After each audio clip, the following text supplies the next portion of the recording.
Welcome. I know everyone's taking their seats. We're going to go ahead and get started because there is another session after us. My name is Summer Furley. I am a member of the WE Board, and thank you for coming to the session today. Today's panel discussion is brought to you by WE, Fueling Success, How Athletes Harness Collaboration, Resilience, and Wellness for Business Life.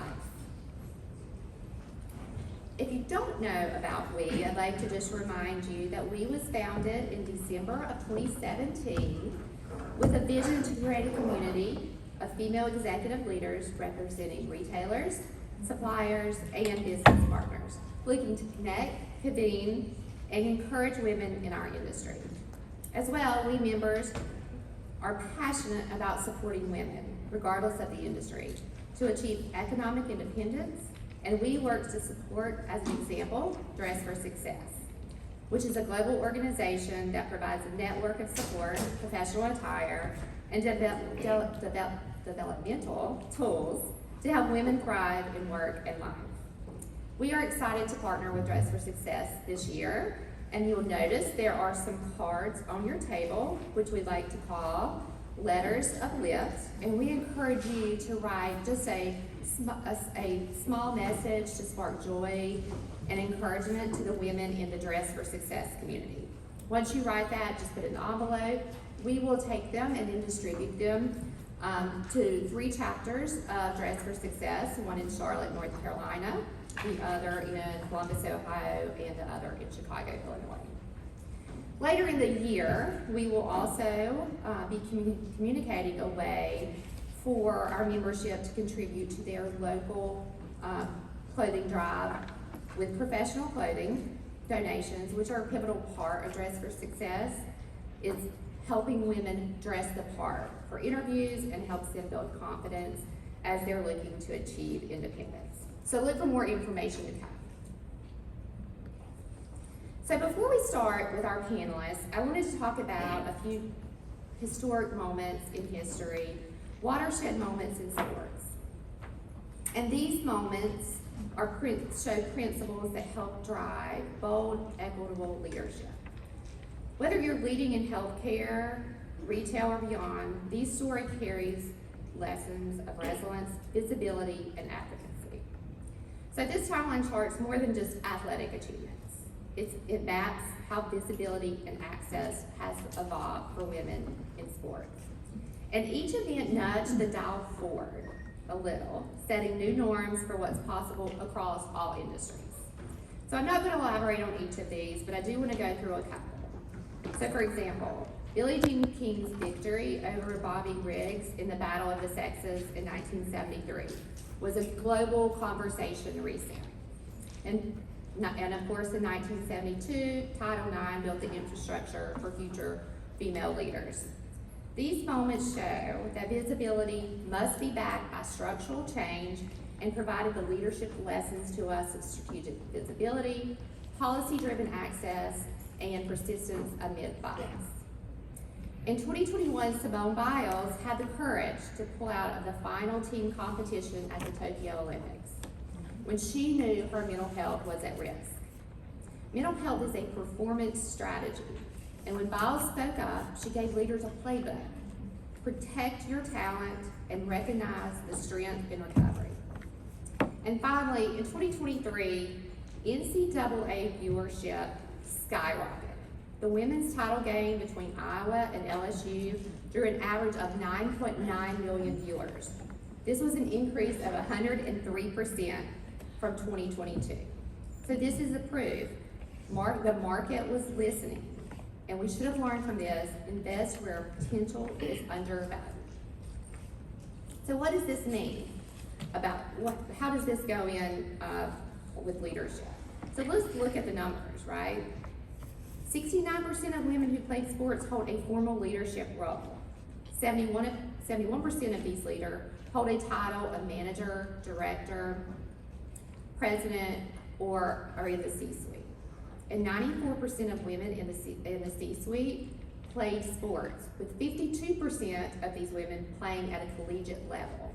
So if you ask these women, what sports did for them, 85 would say that it prepared them for success.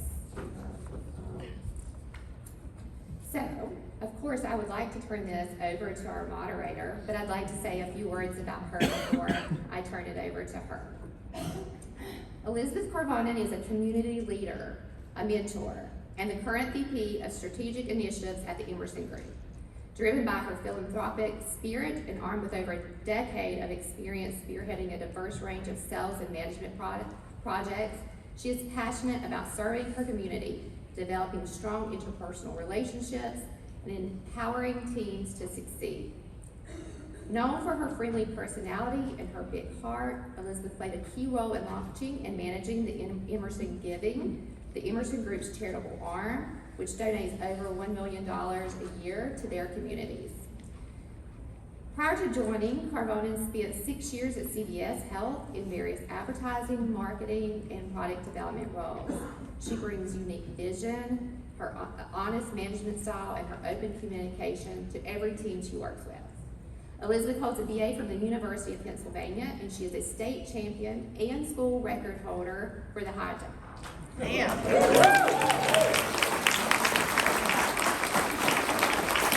And in her free time, she continues to run half and full marathons, and you can often find her training for running races with her friends and colleagues, sailing in Buzzards Bay, Massachusetts, and volunteering in her community. Her goal is to run a half marathon in all 50 U.S. states. Wow. And there's more. Most of all, she is the proud mother and supporter of two teenage daughters who are twins, and she is their #1 fan. So I'd like to turn it over to Elizabeth to introduce our athletes.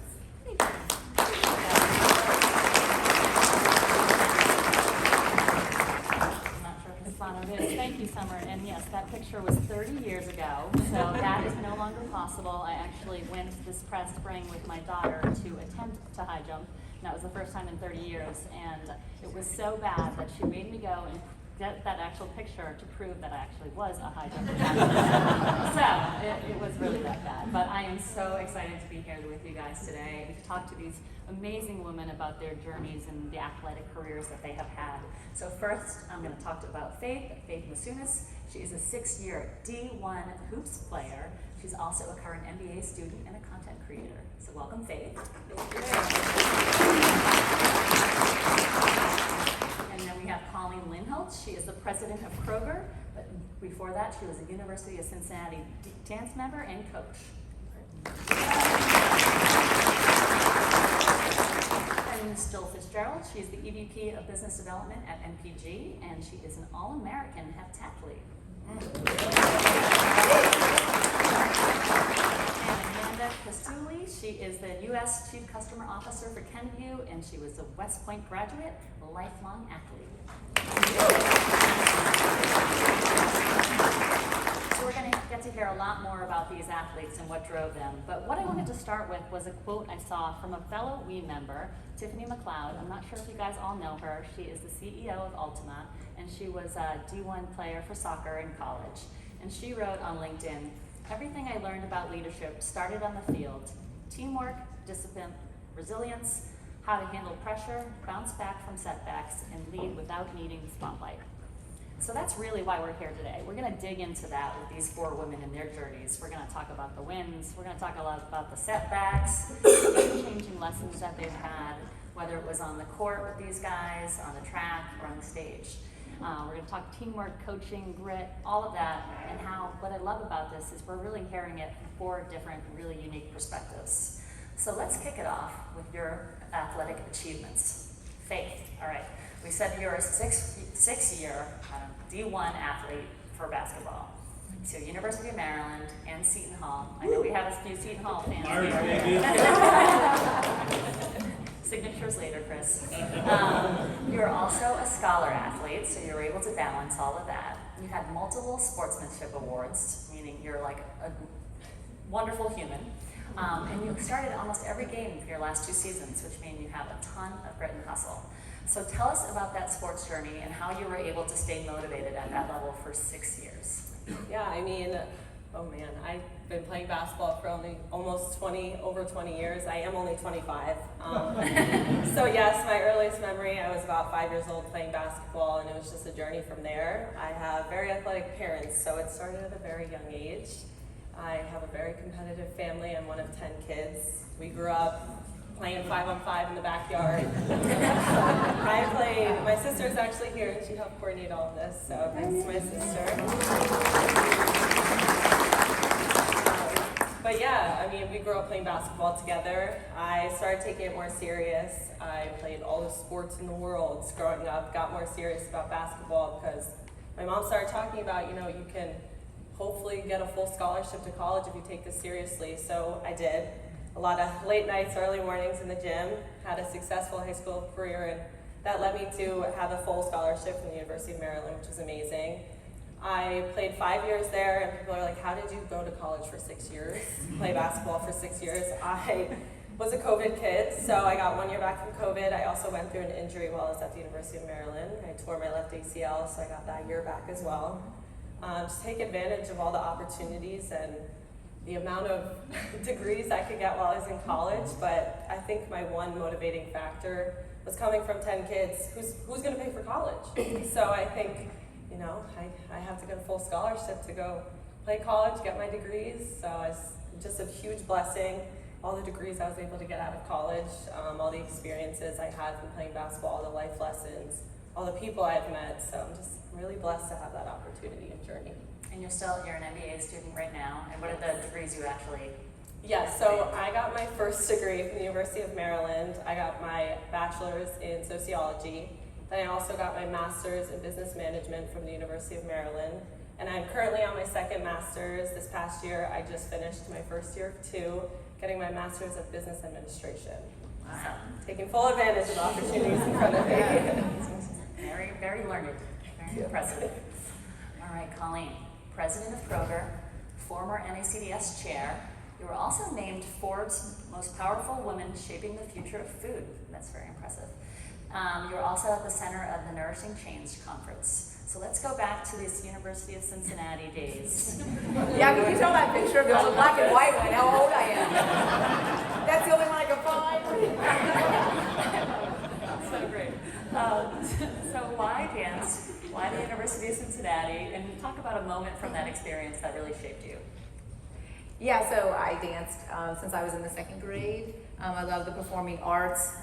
Grew up in Goshen, Ohio, with not much income my parents had to really send me. I did dance sort of after school, that type of thing.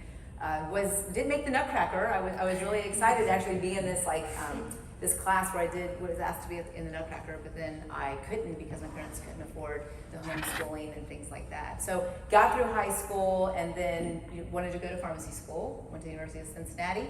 And actually my mom, I have to give my credit to my mother, she is the one that was researching things for me to do while in college. Like she wanted me to get involved or she didn't want me to rush or be in a sorority or anything like that. But she's like, Colleen, there's this brand new dance team that's being formed. 1989, we built the Shoemaker Center. Bob Huggins is coming to the University of Cincinnati to be the basketball coach.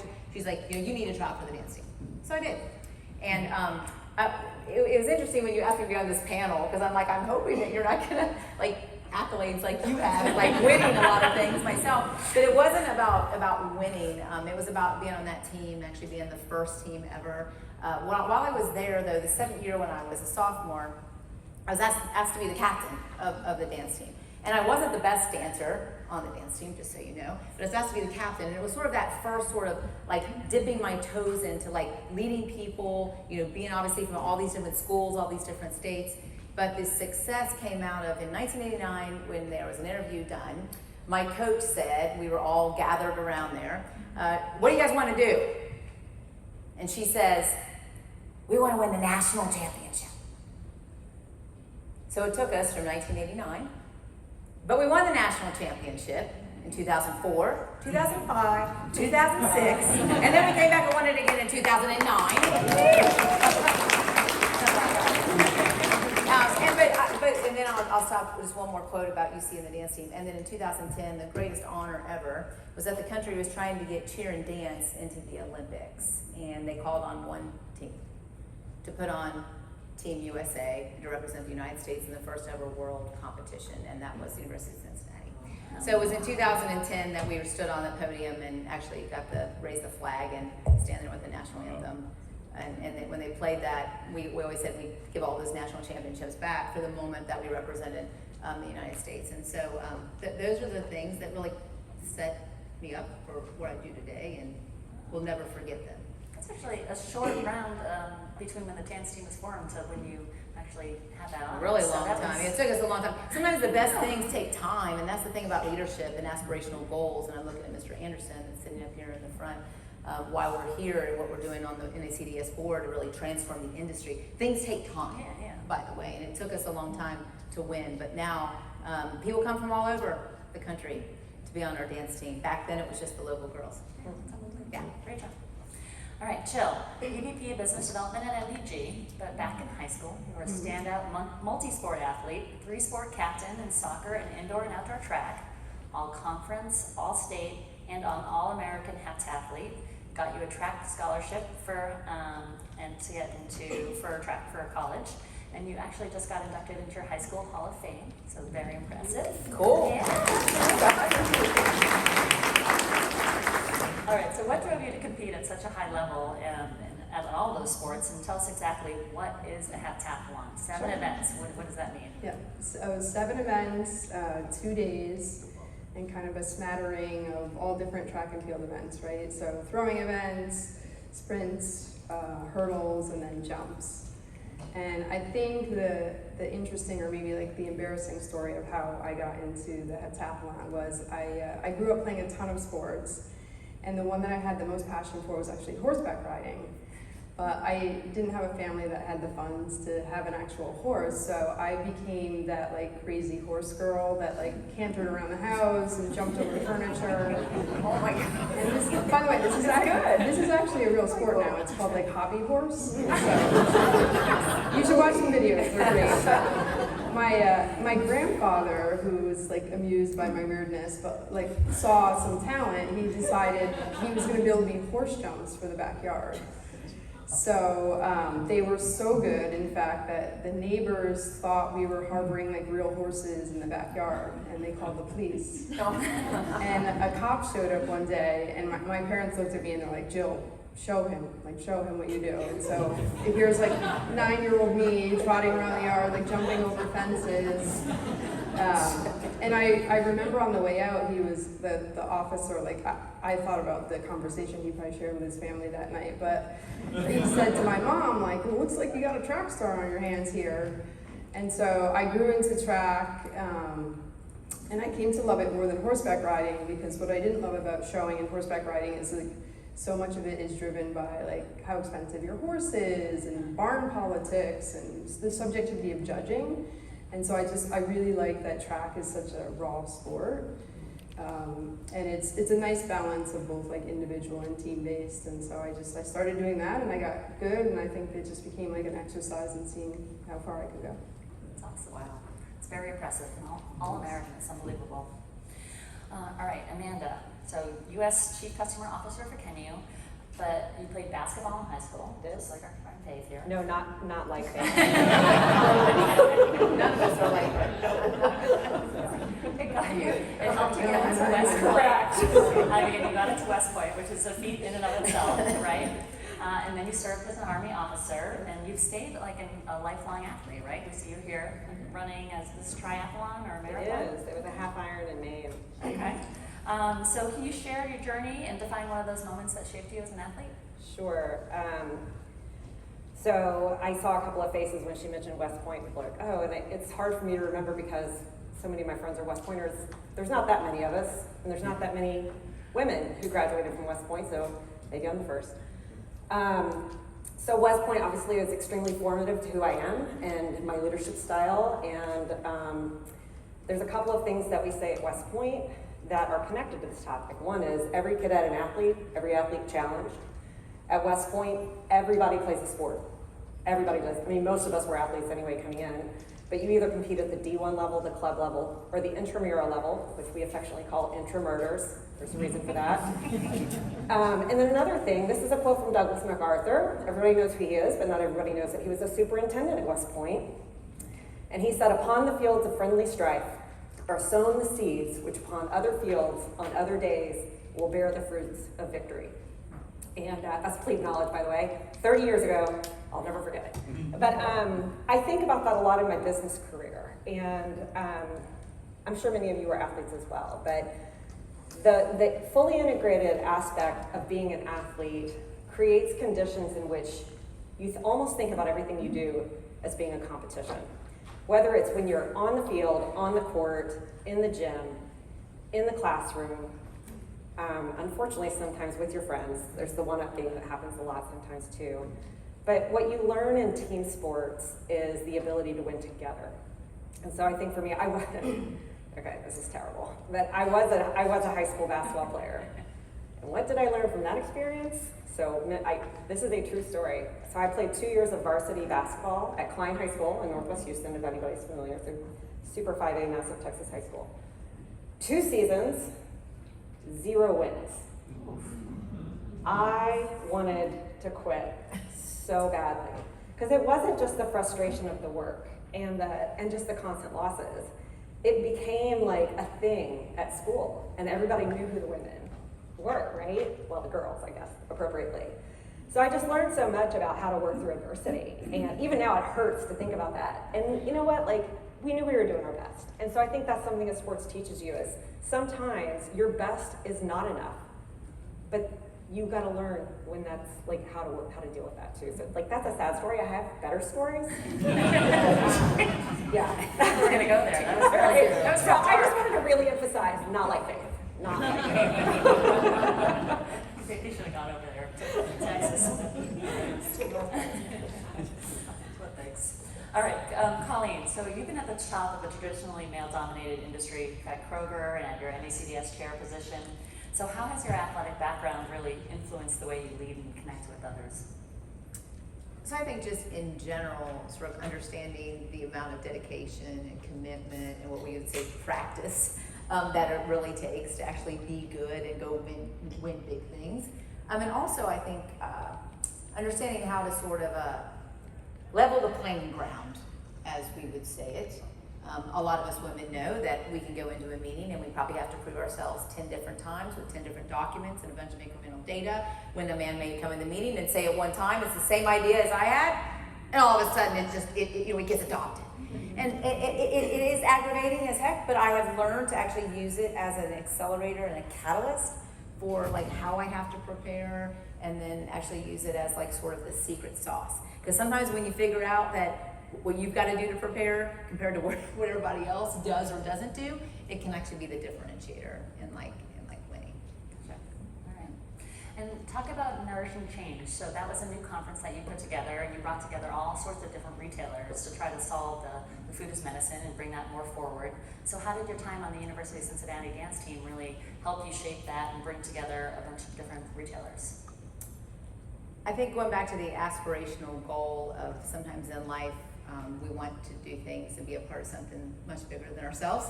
And we are out to change the way healthcare is delivered in the United States with a focus on prevention, a focus on food as medicine. What we realized on the dance team a long time ago, that what it would take would be an unbelievable amount of collaboration, practice, dedication. I remember when the first team that we won in 2006 showed up at UC Stadium to get ready for practice. My sister had, she was the head coach at the time, she had them running 6 miles and running the stadium steps like on day 1. And she showed up and she said, hey, if you guys, if I beat you, you got to do it twice. You have to do it twice. And they were all like, yeah, who are you? You know, you old, that were a lot older than them, obviously. Well, guess what happened on that first day? She beat them. And they had to do it twice. And there were people throwing up, calling their parents, this is awful, I didn't sign up for this. But no, I think it goes back to when you decide you're going to do something. We're going to practice like nobody else, we're going to win a national championship, or do things that have never been done before. It sort of also translates into what happened with Nourishing Change. So we've aspired for quite some time to move the mark in the industry. We found out at Kroger, we've known for a long time that we would never be able to do it alone, that it would take teamwork, it would take true teamwork. So we decided to do things, again, something that I tell people, I might still lose my job. If I do, it might be coming out to some of you out there, because Kroger actually invited the competition to their own meeting. What? Ron Sargent, the new interim CEO, sitting right there in the front. I'll never forget it when we opened it up. And I have Aaron Weiss from Hy-Vee, on the stage with me right there at the end. You've invited, Meyer, our direct competitors. But I think when, again, you're trying to do something that's never been done before, you have to take it to a different level of collaboration. And I think with teams, you've got to do that too. You've got to work together differently. You have to collaborate differently. And so Nourishing Change was the first of many to come. But what's important about Nourishing Change is that it's not about us. It's actually about the United States of America. Because Hy-Vee will now host Nourishing Change Year 2 in Des Moines, Iowa, and we will be there to support them. So I think in athletes and in just team in general, it is all about the team. You can't go win big national championships unless everybody's working together, correct? And you can't do things for this country like we aspire to get done without a higher level of commitment. Yeah. Well, your team leadership, your commitment, your captaincy, that's definitely leading you into creating these different types of things. Absolutely. All right, Faith. Being a D1 athlete means balancing a whole lot of stuff. So, and you had to give up a lot. You had to sacrifice things, whether that be socially, academically, personally. So what did you have to sacrifice and what did you gain in return? Yeah, I mean, there was a lot of sacrifices, but a lot of great came out of this for my whole journey. I think some sacrifices growing up, I was always the girl who was like, I'm sorry I can't come, I have to go to practice. Or sorry I can't sleep over, I have to wake up at 6 a.m. to go drive 2 hours to go train in New York City.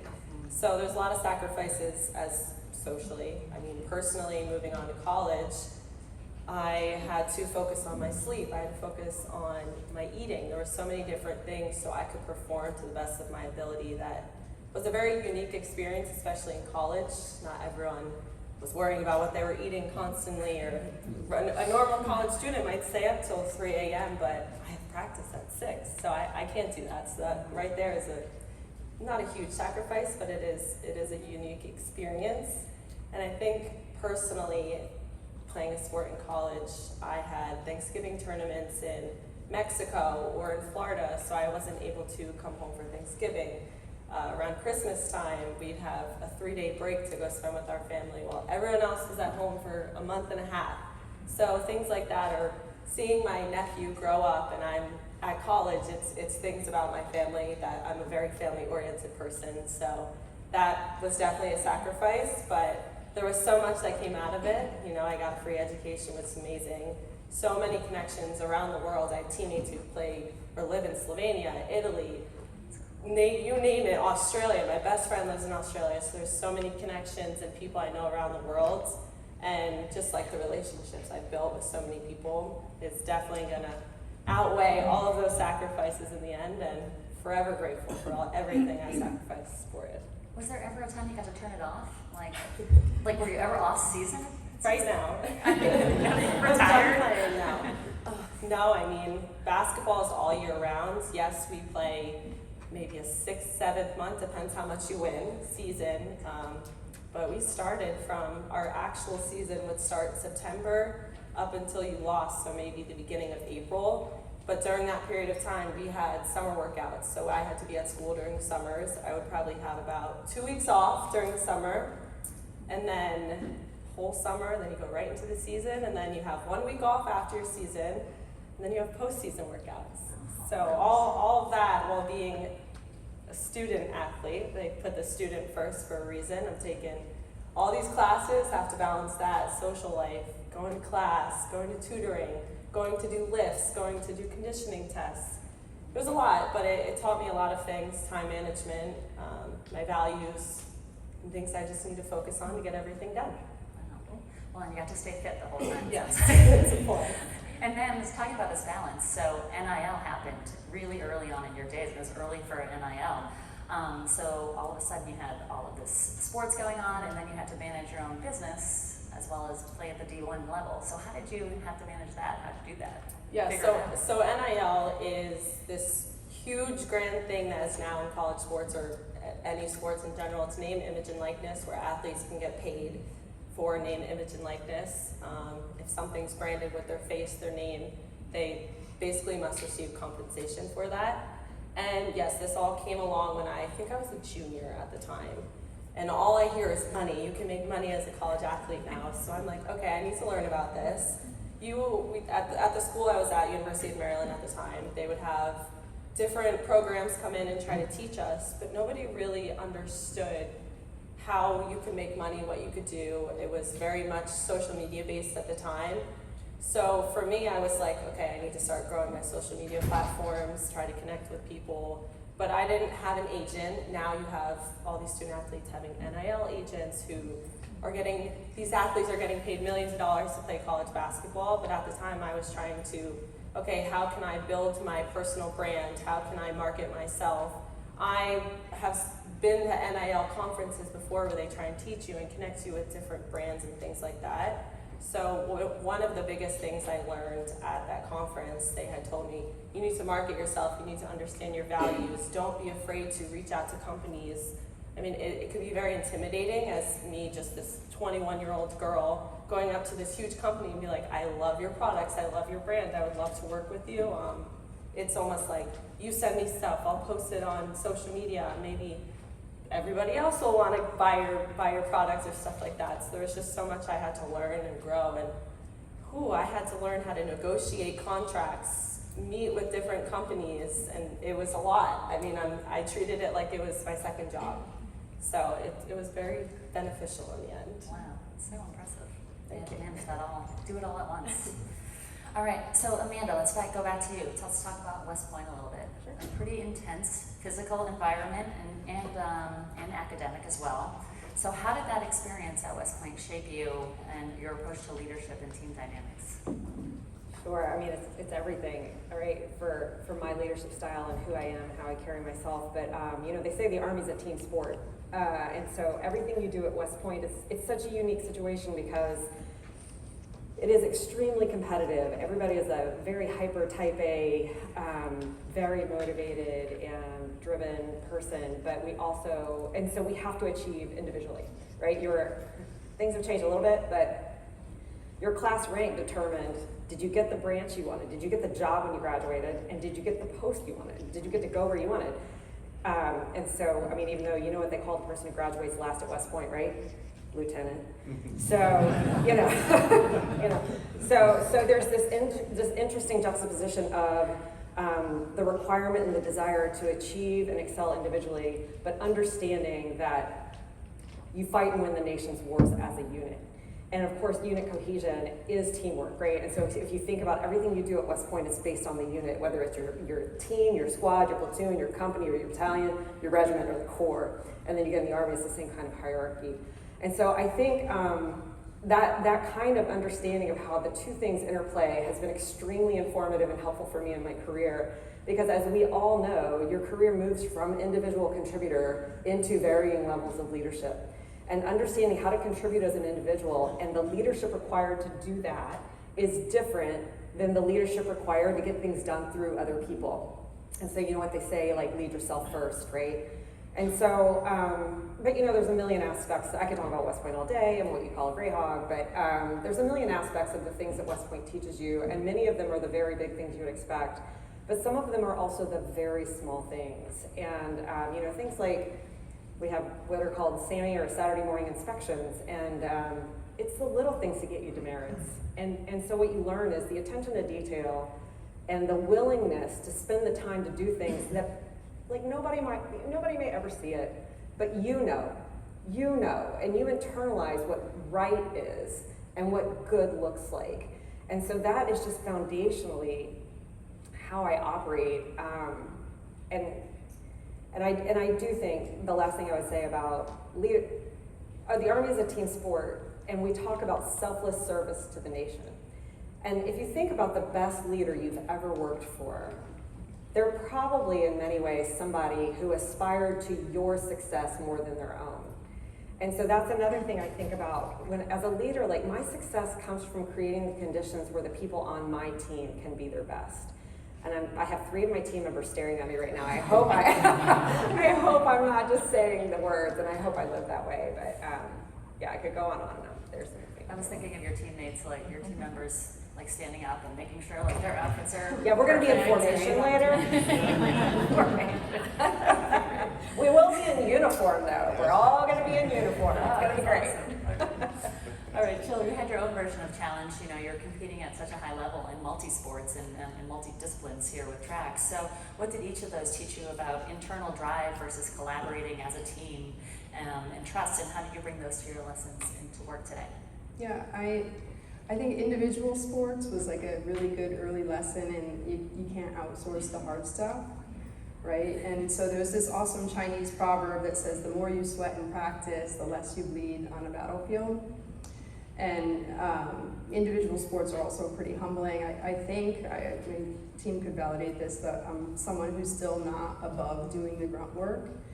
And I think it's probably important for every company, but I think especially in an agency as a leader, like the more you can stay in the trenches, the better a leader you can be. On the flip side, you know, I would say with team sports, losing sucks, but letting a team down is even worse. And so there's this kind of like unspoken accountability factor that you always push harder because you don't want to be the weak link. And I love this idea of democracy of credit with a team where like as soon as everyone lets go of who gets the credit, you can just unleash such great results. So. Love that. That's great. All right, so we talked about achievements, we talked about leadership. We're going to talk now about the harder side of sports and career, some of the barriers and adversity we felt along the path and along these journeys. So Faith, talking about D1 and competing there, you know, there's a lot of high pressure moments. We talked about taking free shots and having the other team like scream at you. How do you get through that? So why don't you share one of those tougher, challenging moments that you've experienced along the way? One of the toughest challenges I can recall from college was not anything with basketball. It was more so leaving my hometown, leaving my family. This big, scary change is about to happen. I'm going into college. I know no one. I don't know the environment. I don't know anybody. And it was really hard to be able to find myself and find my role within the organization, the university, the living situation. And then moving into basketball, you know, I might have been the best player on my high school team, but now every single person on my team is the best player in their high school team.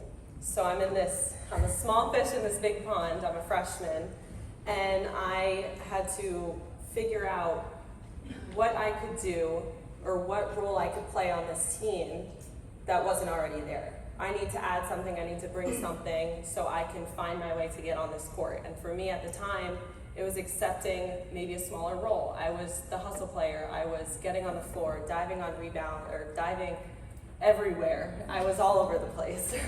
But that got me on the floor, and it was a big change, but it was also took me accepting that role and just going with it. In the end, it made me successful, and it definitely changes year to year, so just finding each role every single year.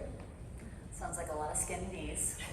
But that's what the coaches love. Like, they love to see that person that's hustling, especially at a young age. Like, that's how you get the, Yes. visibility there. Exactly. That's awesome. I love that. Jill, let's talk about you and how do you experience, what are some of the barriers you experienced as an athlete? You changed it. I did. I was making fun of Elizabeth earlier because she said I grew up in a different era, which made me feel really old. But I mean, the era, it's not very too much off there. it's okay. I am old, but I feel like my parents answering. But I am, so we're good. I feel like my parents answering this question because they walked uphill both ways to school in the snow every day.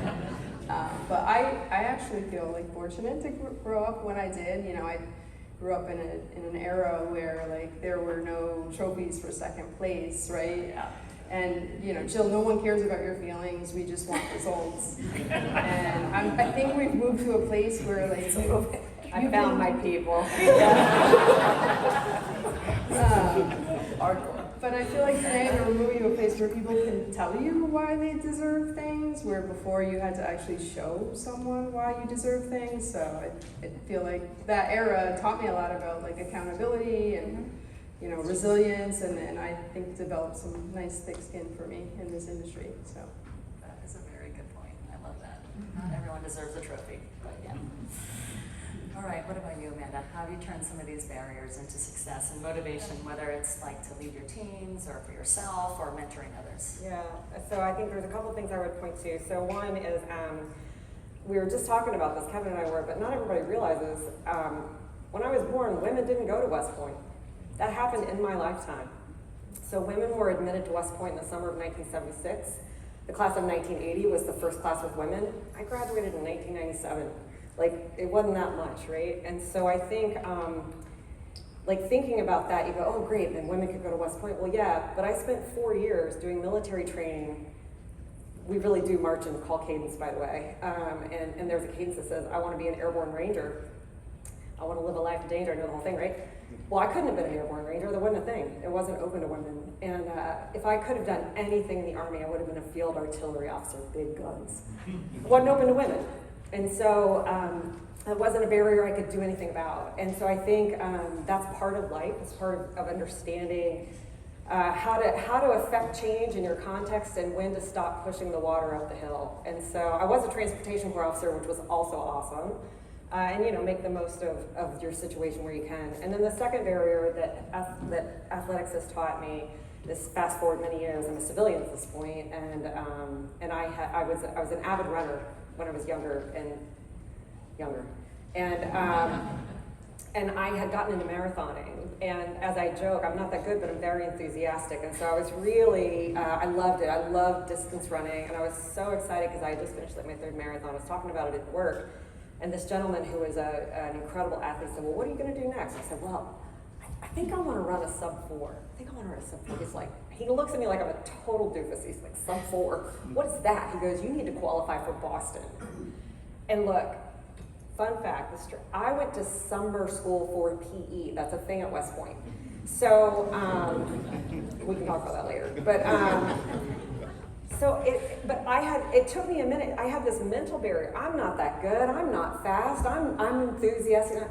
And so the mental barriers that we put in place sometimes, I think, are more powerful than those that other people put around us. And having somebody, that one word of like encouragement, which was really mean but also true, it got me thinking, well, why not? Because I will show up and do the work. What did you say? What was your phrase about? Like you have to be the individual that does the work. And so I think those are some of the biggest things I have learned through barriers is sometimes you can't get around it, and so you find an alternative that might be better anyway. And the second is sometimes the biggest barriers in place are those that we put in front of ourselves. Yeah, that's unbelievable. And I mean, you were telling me this. It was 90% male, Yeah. 10% female at this point when you were there. Yeah, 89 women out of a class of 1,000 and like 40. Gosh. Yeah, it's 23% now. Look at how far we've come. Right, what's the population? And Colleen, you talked a little bit about this, but I'd like you to go a little deeper. Preparing differently for, as being a woman in the room, how is that? What are you preparing differently for? How do you do that? And how has that kind of fueled the way you lead today? Yeah, I think everyone in this room knows leadership is all about other people. And it's not necessarily about the what, it's about the who. And so when I was the chair of NACDS, which I was very lucky to be chosen to be in line to be the chair, there hadn't been a woman in 10 years, be the chair of NACDS, I was like, I can't mess this up. I can't mess it up for us women, for one thing. I have got to do things differently. And so one of the things that I stood back and said was, it's about other people, and it's about who I'm leading. So unfortunately, during COVID was sort of the incoming speech. I had to do that online, which was terrible, but it was awful. But I reached out to Steve and to his team, and I said, I want videos of all the other companies.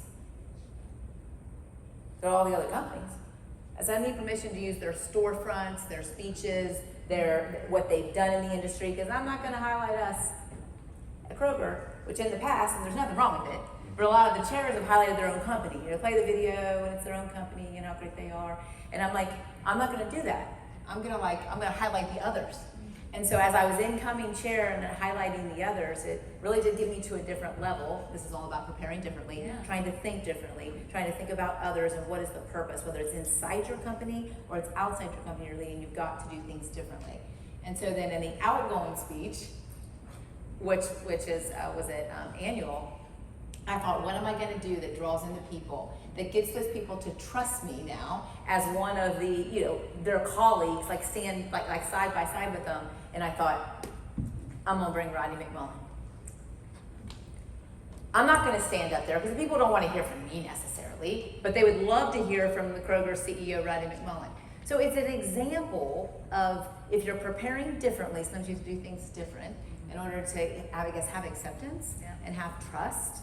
And so anyway, I thought it went quite well. The industry was very happy to hear from our CEO. He had never been to NACDS's meeting, so it was great to see him there. But I think it's sitting back and like knowing the work that you have to put in, and then actually trying to think, how can you take a different angle on something to where you can get people to another place.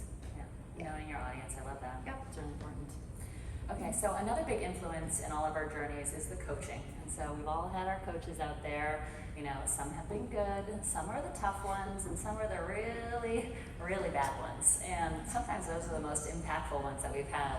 So Faith, what is like the biggest leadership lesson you've learned? And maybe it's from either a coach or your parents, because they were both big athletes out there as well. Yeah, I think it goes right off what you were saying. It's about the people around you. I think one of the biggest leadership lessons I learned throughout college, throughout high school, through my parents, was showing up for the people around you the way they need you to. We had a lot of communication specialists while I was at Maryland, and it was all about being a leader in your own way, finding out the most you can about the people around you to lead them. Someone takes something differently, I have to take something differently to somebody else, because everybody perceives everything differently. So I think that's 100% the biggest leadership lesson I've learned.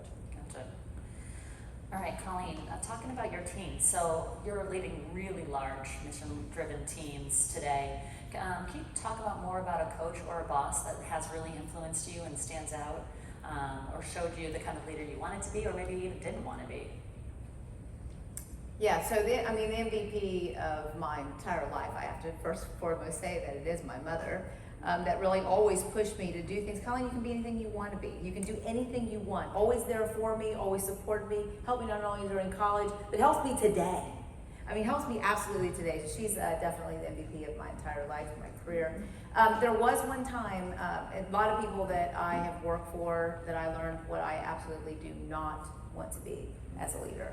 A lot more of them than there are the positive ones. I really hate to say that. I wish that was not true. But there was one individual that I had tried to keep pushing on Buddhist medicine. I started that in 2008 at Kroger, and I kept pushing. Big grocery company, by the way, that sells a lot of things that are bad for you. I kept pushing on a nutrition scoring system, pushing on food transparency, and pushing on a better tomorrow. And there was one individual, and it was the guy that I least expected of anybody in my entire life that I would have expected. Big burly HR guy, he comes in and he's like, he took over for the little clinic, and then when I went to the little clinic, he came in and he said, Colleen, don't change. Be yourself. This company needs differentiators. This company needs someone to push. This company needs not same old, old school. So I think I'm really thankful for Mike Stahl, who came in and told me, don't mold. Don't be like all of the others. Like, stay the course and be different. If it wasn't for him, I might have quit. If it wasn't for him, I might have moved on and not been with the Kroger company now for 30 years. But it was that, there's one or two people in your life that like encourage you to stay the way that you are and to be authentic. And put people around you, by the way, that are better than you. Because that's what makes the whole team better. I used to fear that early on in my career. Oh my God, if I put somebody around me that's better than me, the boss is going to think that he or she should be the boss. I'd struggle with that for a really long time. Now, everybody on my team, everyone is better than me, or has certain skill sets, obviously. Yeah, So, that's key right there. And what about you guys? Coaches or bosses that have really helped shape your careers? There you go. Got two. So Major Marvin Whitaker, he was battalion XO when I was a lieutenant. I had a day where I was not my best version of myself. And we had it was actually, I think it was a it might have been a division run down at Fort Stewart, Georgia, outside of Savannah. And I was acting like the most entitled, bratty, obnoxious, stereotypical West Point graduate you've ever met. He was not a West Point grad. He did not appreciate it. After the run, there was PT in the morning, got showered, came back, came into my office. Lieutenant May was my name at the time, in my office. Keep in mind, I'm a first lieutenant in the United States Army. I'm 24 years old, and I'm in charge of all of the personnel records for an 890-person battalion.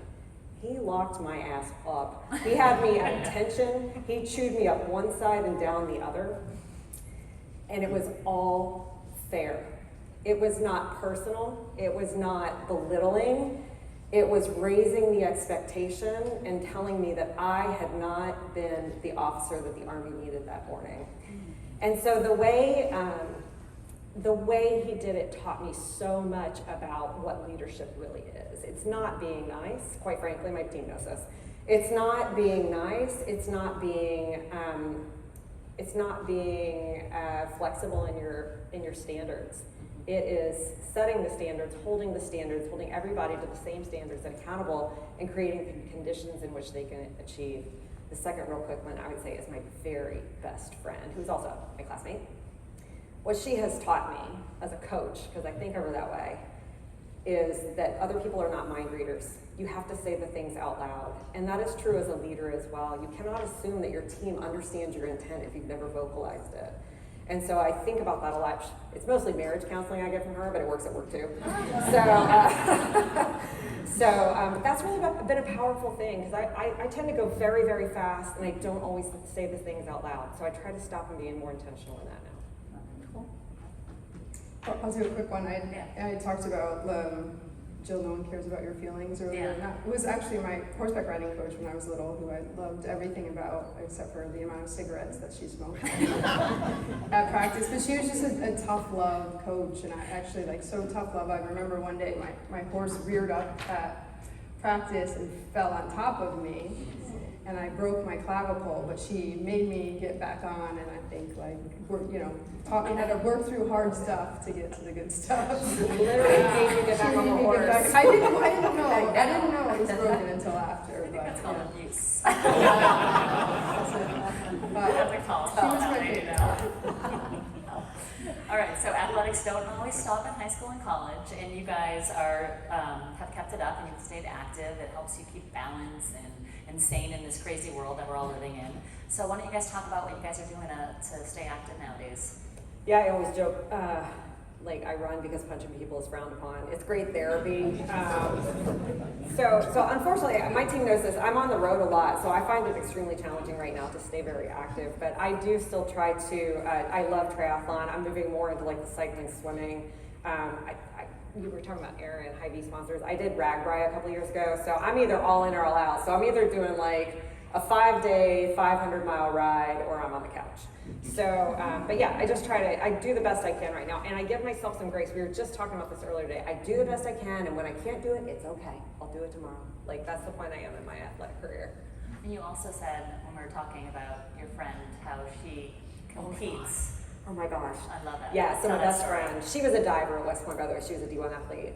And so she and I both, so we do races together. That's one of the ways we get together. She races to compete, I race to complete. So, but it's a thing, right? That's my goal. I just want to finish. And you know what? She's not smiling like that at the finish line. That's all you need, and you're getting it done. Plus, you're putting in all the training and That's right. staying fit. and That's right. It's all about the balance. That's exactly it. All right, Jill, what about you? Well, I'm too old to play sports now, but There's I think, pickleball. yeah, It's that's true. a different I do that, but I think I've replaced the word sports with exercise now. My kids are always like, "How much are you gonna exercise?" And I would say, "Enough so I can eat cake." That's the goal. But I think for those of you out there who work with me know that what I like to do is like incorporate exercise into work, and so. If you ask me to do a working lunch, I'd rather go on a walk, and my one-on-ones are usually what I lovingly refer to as like a walk and swap. And I feel like you can have such a more meaningful conversation when you're not in front of a screen. So, and then the STEPS challenge. There's a couple people in the industry who have done steps challenge with me, which is like a week or a month of accumulating steps. And because I'm so competitive, it always has to be for a prize. And I won't mention any names, but someone Fellow actually had member. to buy me an outfit for NICDS annual this year. What was the competition? How many steps? How It much was, did you win it by? was 1 month of steps. There were some weird rules that this person put forward, and I barely won, but I did squeak out a victory. Congratulations. So, I remember taking a lot of runs with you on the Schuylkill River in the That's mornings right. before Yeah. some conferences, so that's nice. It's nice balance, getting that all out there. for sure. All right, so we talked about some wins, we talked about challenges, so let's end with some lessons and advice that you guys would give to people. So we'll do a quick round and some quick answers. So we'll start with you, Faith. What makes someone a great teammate? I think someone who's a great teammate is just someone who brings it every single day, no matter what they're doing. They're bringing it 100%, always. Love that. Authenticity and integrity are the same on as they're off. They say they represent a non-profit organization and a charitable thing. Do they really? Do you understand what I'm saying? Do they live their life the same? Do they have integrity in both work and out of work? My 8-year-old answered this one for me. I asked the other day what makes a good teammate, and he said they're good at their job. And so, we debated that, and there's obviously a lot more that goes into being a good teammate, but I think if that's not the foundation, then the rest doesn't really matter. So, Understanding their role on the team and doing what they say they're going to do. Good. Love it. All right, last one here. If you could give a piece of advice to your younger self or a woman starting her journey, what would that be? I would have to say your voice, your experience, that matters. Everybody goes through something different. Try not to compare yourself to others because it's a whole different book. I was gonna say kind of the same thing. I gotta think something different here. Like purpose before profit. I think, man, if you're in it for a lifetime, you gotta be in it for the right reasons. You gotta love what you do, because there will be a lot of ups and downs. You're gonna lose a lot of battles, but the whole idea is that we win the war in the long run. So that's what I would say. my dad always said, like, don't talk unless you can improve the silence, which I think is great, right? But I think equally as important, especially for women, is if you have something important to say it, or better, go do it. I would tell me to work harder on the things that matter most. I worked really, really hard, I still do, but not always on the things that matter most. Can I add take risks? I don't think as a younger person I took enough risks, so I'd add that into there. All right, I think we have a little more time, so I want to do a lightning round because I love these. All right, one word, we're going to do it fast too. One word to describe yourself as an athlete. Adaptable. Ambitious. Pretty. Enthusiastic.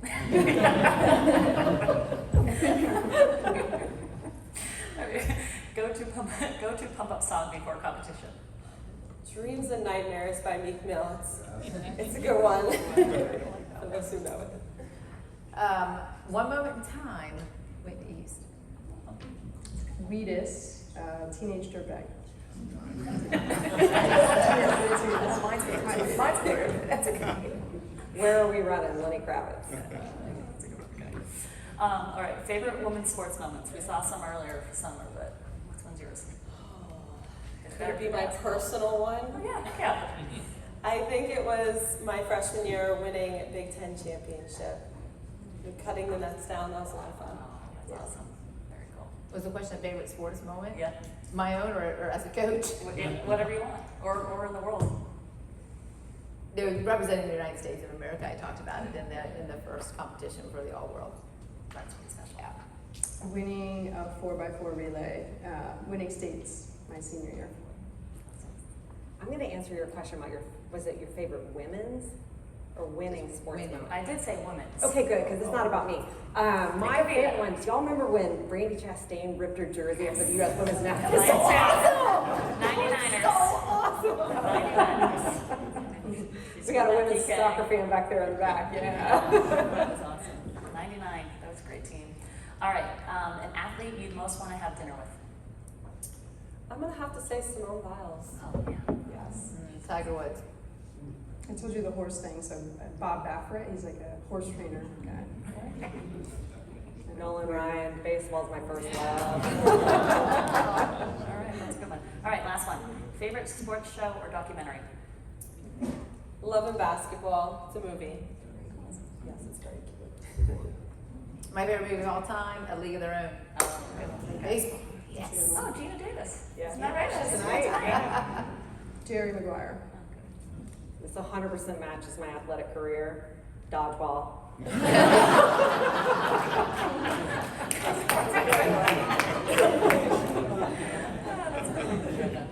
have time for questions, Steve? Okay. We have a little bit of time for questions. Do you want people to go to that thing in the middle?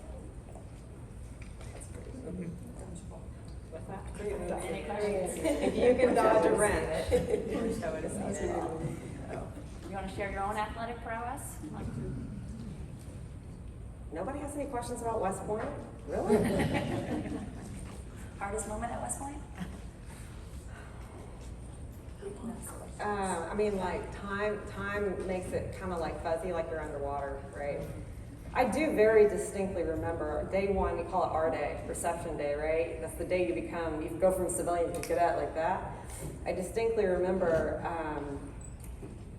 they just have you running all over the place, but you have to go to your room, drop stuff off, and then spaz out, right? But you get like a second in your room. I can distinctly remember, it's the summer of '93, standing at the sink, looking in the mirror, tears in my eyes, going, I will not cry. I will not cry. And God, there's so many times you want to quit. There's so many times remember that time I told you how I didn't win a single basketball game in high school? That helped at West Point, right? I mean, it did, because it's like everything sucks, except everything's awesome, so it depends who you ask. So, yeah. Could you repeat that quote? Sure, the General MacArthur quote? Yeah, because it reminded me of Lord Wellington when he said the Battle of Waterloo is won on the battlefields Yeah. of Eden, on the playgrounds of Eden. Sure. So upon the fields of friendly strife are sown the seeds, which upon other fields on other days will bear the fruits of victory. Love that. It's Thank great, you. isn't it? Yeah. Thank So a fun fact, General MacArthur is the one who instituted athletics for every cadet. He was the one that brought that program to West Point because he had, of course, he'd been in battle and he saw the rigors, the physical rigors of the military. And so that was the thinking behind it. Thank you. Yeah, you got it. All right, so I want to make sure you guys all have something on your desk or the table there for We Faith. got a question. Stay there. Oh, there's a question. We got a great soul. I don't necessarily have a question. I just, Mike and I had the opportunity to work for a female-run organization. We work right in food markets, and it's just inspiring thing. I want to thank you guys for coming up here and talking and telling your stories. I'm not playing Sudoku, I'm actually taking notes over there, but it's just really cool that what you guys have done, your success, and it's inspiring for myself and many others here. I'm sure you can see the rooms pretty packed up in the back with people. So thank you. Thank you.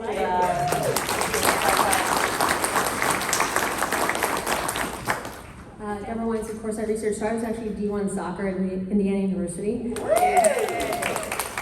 So what was the defining moment where you knew you could do it? Defining moment. I don't know if there was one specific moment. Actually, I will say, my junior year, I went through a knee injury and ACL. It took usually takes 12 months to come back. I rehabbed every single day, 4 hours. I actually came back in 7 months, got on the court. The first game we're about to play, I sobbed. I was like, I'm not ready to do this. But I got on the court, I ran up and down the floor. I was like, okay. All I had to do was get on the court. So I think for basketball, it's just overcoming that really hard obstacle and coming out on the other side. And I haven't re-injured myself yet, so that's amazing. Don't say yes. Yeah, I'm retired now, so hopefully never again. I want to give a little plug. My daughter went to Clemson, and I was able to tour their football or practice facility. And I just have to give a quote from what I saw, what was in the practice facility at Clemson that really, I think, is very important not only for sports and what sports do for people, but for life in general. And it said, right is right, even when no one's doing it. Wrong is wrong, even if everybody's doing it. One person with integrity can change this world. Let's go do it.